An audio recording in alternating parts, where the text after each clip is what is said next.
is Asinine Radio. This is the weekly musical podcast where every week we get into a different band, different artist, and we listen to all of their records. We rank them from worst to best. We give our biggest banger, stinger from each of them. And we try to have a good time doing it. Then we round it out with our top 10 songs from this particular band. And then we also start the episode by getting into our 6 degrees of Tom DeLonge. So my name is Tyler, and way out there, hundreds of miles away, is Jeff. While you're listening, go to Spotify, Apple Podcasts, give us 5 stars. If you're watching on YouTube, smash that subscribe button. So let's get right into the 6 degrees of Tom DeLonge. Did you do this or no? I thought you were going to say, my name's Tyler, and I didn't do my homework. Well, I did do my homework. I got one. I got one 6 degrees. Is it Iggy Pop's last solo record, Every Loser, that has Travis on it? No, it is not. It is not. So I guess I'll start. So here we go. This is where we connect the band of the week to our boy Tom DeLonge and Blink-182.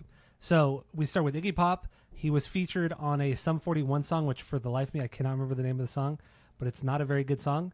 He did the song with Sum 41. Steve-O 32, the drummer from Sum 41, also played drums in the Vandals. He's one of the fill-in drummers for Josh Freese.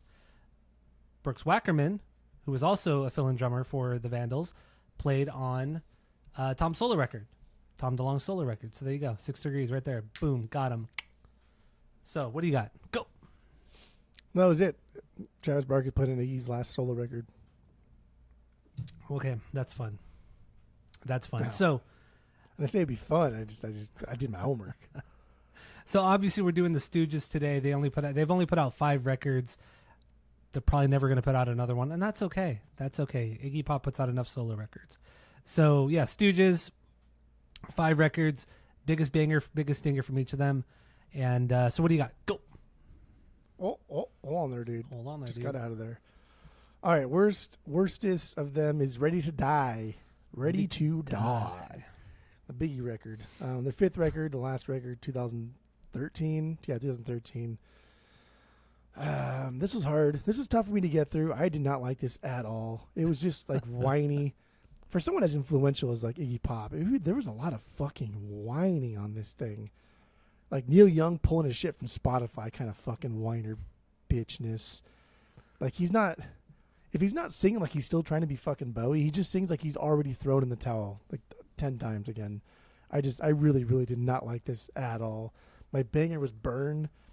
It was just the most Stooges sounding song. I just still don't give a fuck. Like the stinker here was Job. Like there's actually probably some worse songs on this record musically, but this song was so stupid.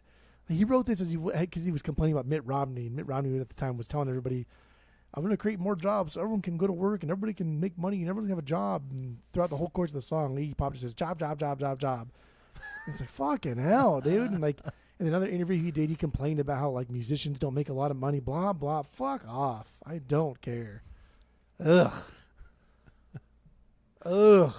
All right. Hated this record. That's fine. That's fine. Honestly, this is sub 1.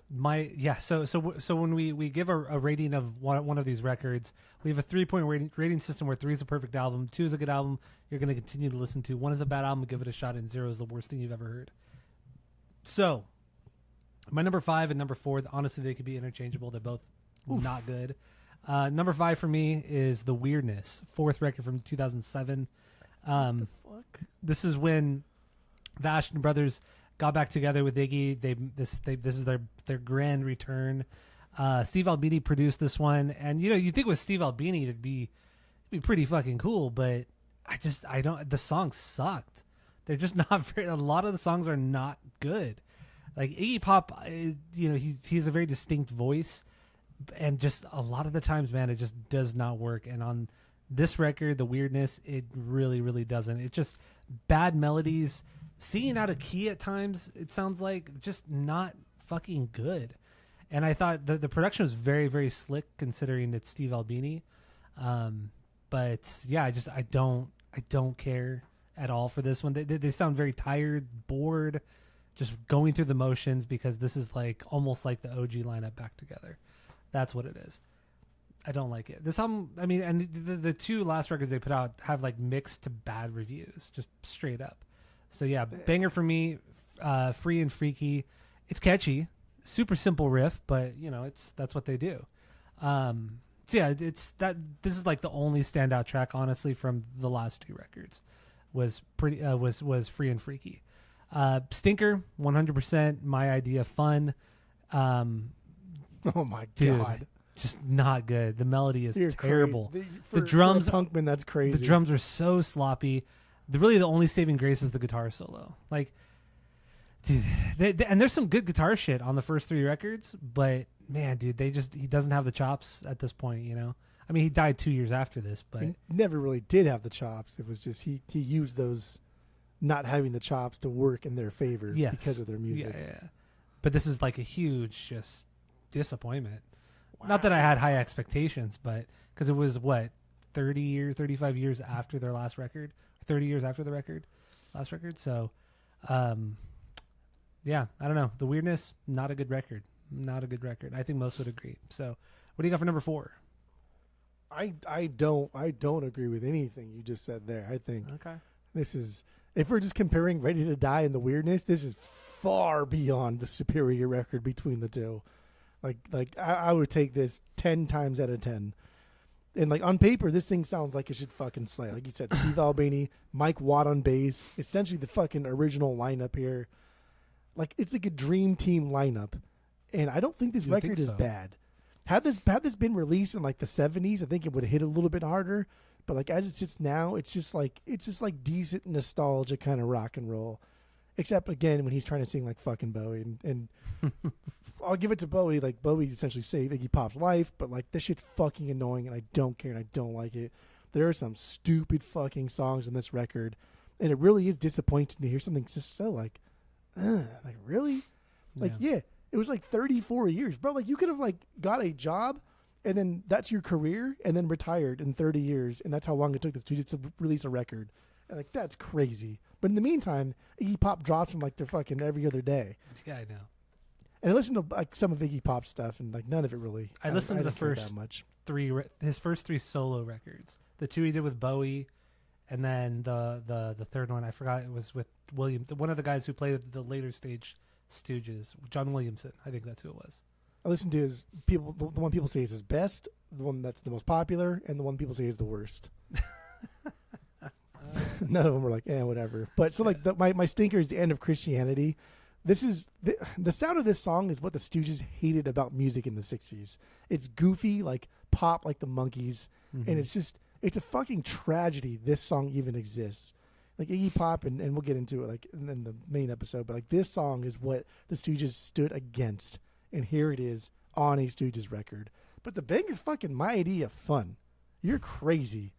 I think maybe you were just like burnt out or maybe pissed off or whatever, but you need to go back to this one because this is the only song on this record that's like it was written as an old Stooges punk song. It's sloppy. It's based off of like 3 fucking notes the entire time. Like that's all they did. It's a great song, and it's got a small little melody in there, and they squeeze out like 3 or 4 minutes. It's a solid. This made my top 10. Oh my god. Okay, whatever. I get it. I get it. Maybe some of these records, like these past 2, they were fucking hard to get through. But okay, yeah. I think you are. How am I being? Get the fuck out of here. Because I think you were just like tired and like, these records suck, and like, this fucking this is cursed, that is cursed, everything is cursed. But I think you need to go back and listen to that one. I'll remind you tomorrow. You probably and if it changes, it changes. If it doesn't, then I don't know. I'm gonna write it in my fucking notes. You're not gonna remember. Even if you write it on the notes, you're not gonna remember. I know how you are. All right, so my number 4 is Ready to Die, 5th record, last record from 2013. The only one did not feature Ron Ashton because he died in 2009 from a heart attack. This record is not good either. It's boring, bad melodies once again. It just seems so uninspired. Like it doesn't have the same kick in the ass of the first 3 records, which I get it. These guys are 30, 35 years later. Of course it's not going to. I mean, I wouldn't expect that, but at least write better songs. Like the songs are just fucking, they're just boring, man. I just don't care. And whatever. Iggy Pop, he's, like I said, he's unique and all that, but I don't think his songs are that great. Like his persona, his image is fucking cool as hell, but I don't really care for the music, his music. Banger for me, Ready to Die. Some cool guitar leads. That's fine. Stinker, Unfriendly World. This is the worst song they've ever done. It's that acoustic kind of Western song where he sings in that super, super low register. It's not good, man. It's not good. I don't like it. Like these last two records are sub ones. Dude, not good. I give the weirdness a 1. Like, you should listen to that once, because it's their Steve first record Albini, back, and because Steve Albini fucking produced it. Fuck out of here. I mean, that's I don't know, he has nothing to do with this, but it's fine. All right, let's get into your number 3. What do you got for number 3? Go. All right, number 3, Raw Power, their third record, 1973. There's some cool stuff on here, like co-produced with Bowie, but didn't have time for a proper mix. Like the OG mix is kind of just like muddled and shitty, and then Iggy himself remixed it in like the 90s and finally gave it its proper due. But some songs work.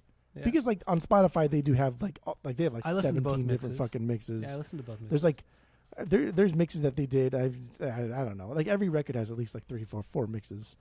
But anyway, this is a wild time for the band. Like drugs and alcohol just killing these guys. And like had it not been for Bowie, Iggy probably would be dead. Yes. And just like what a time for Bowie too, dude. Ziggy Stardust came out in 72. Lou Reed's Transformer came out late 72. Then Raw Power in early 73. Just like, I mean, for whatever it's worth, right? 3 things that are defining for each one of those artists, and also Bowie's a producer, so like dude was riding high. Did Bowie produce that Lou Reed record?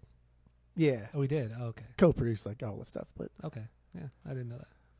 But like this is still a really exciting like punk rock record, and some of the songs here sound better, like I said, in like the OG muddled, grimy version of them.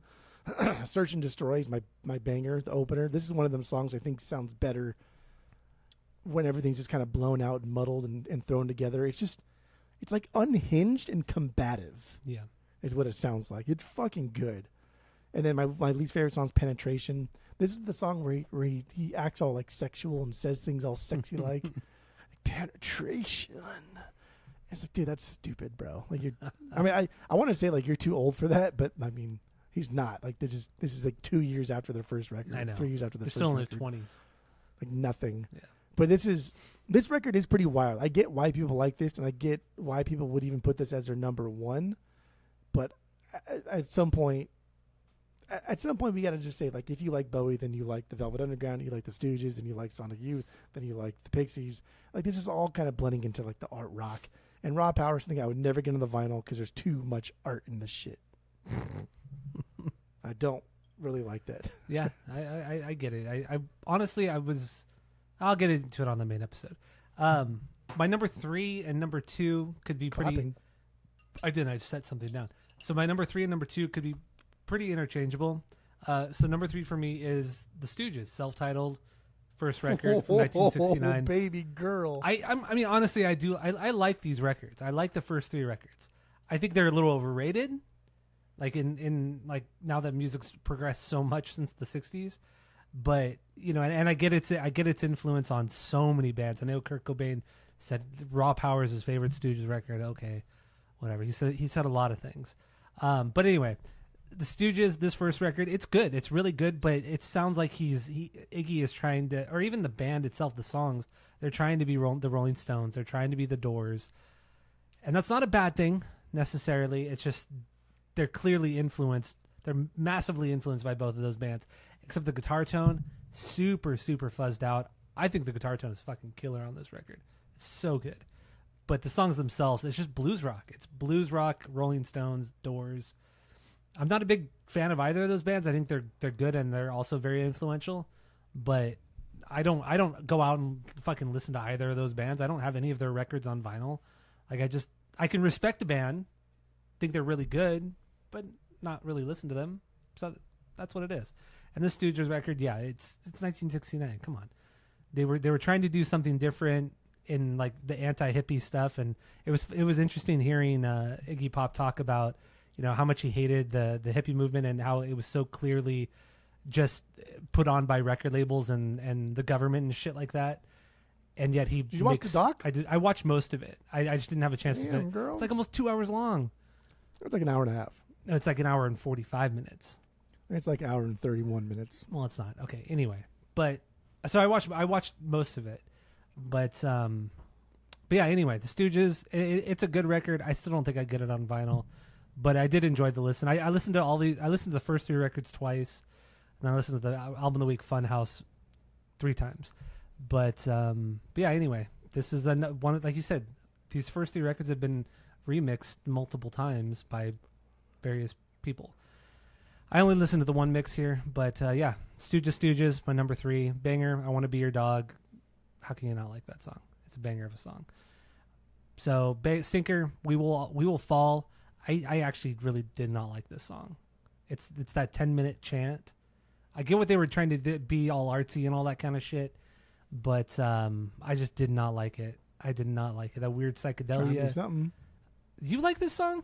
You probably put it as your fucking banger. Oh. You probably put it as your fucking banger. Oh. It's 10 minutes of just who cares? I just don't care. If it was like a minute and a half like interlude, okay, that's fine. It's acceptable. But 10 minutes, come on.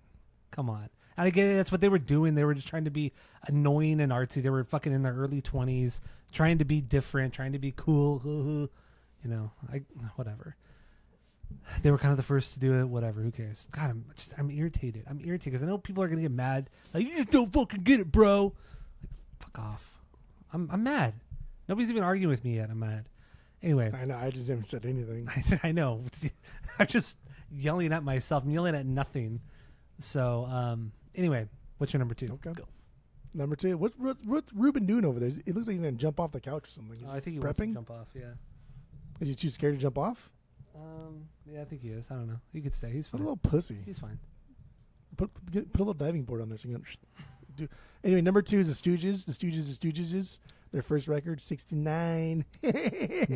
Noise. Pretty dope fucking album, actually. It's something that just didn't sound like this, like before this. There's a ton of contemporaries on here, though. Like you mentioned, Stones. Dude, Stones is fucking all over this record. Iggy Pop was a huge Jim Morrison fan, and so that's all over his vocal style and his delivery and what he did on stage. It's just he just ramped it up. But Jim Morrison was a fucking dope front man. I've said it for years, and you never believe me. That's fine. Yeah. But it is very spastic, and it's all over the place. But that's what makes this kind of fun.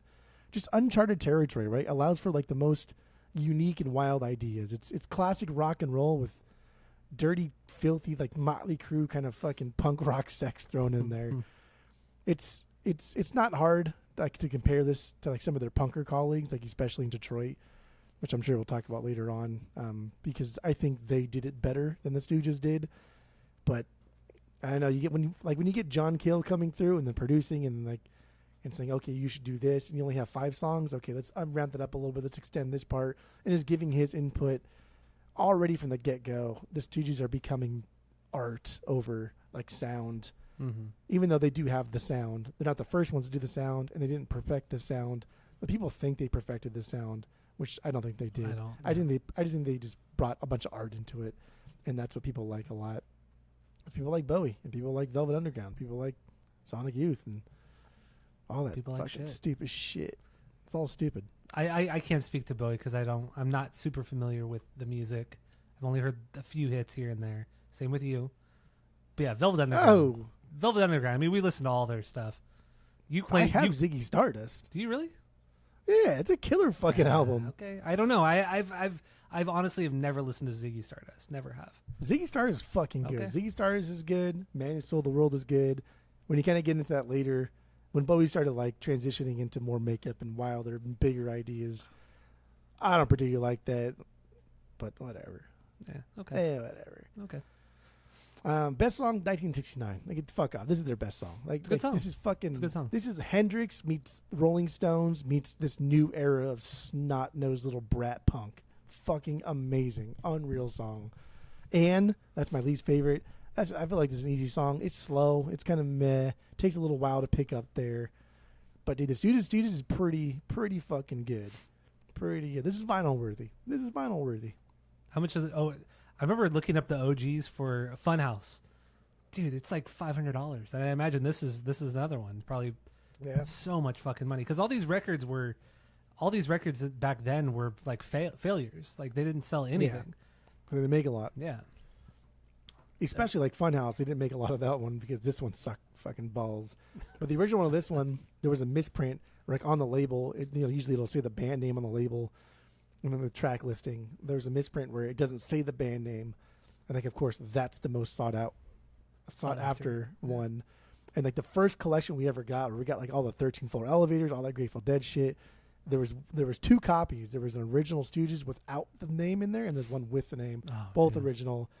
We sold one for like $350, and then David took the other one home. The more collectible one, he took that one home. Yeah, nice, very nice.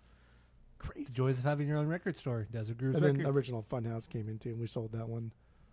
Would you have kept it? Then no. Now yes. Okay. Got it. There's a difference, right? Like then we needed the money, and like our bank account was super low. Yeah. Like now, we'll keep $1,000 records. I don't give a fuck.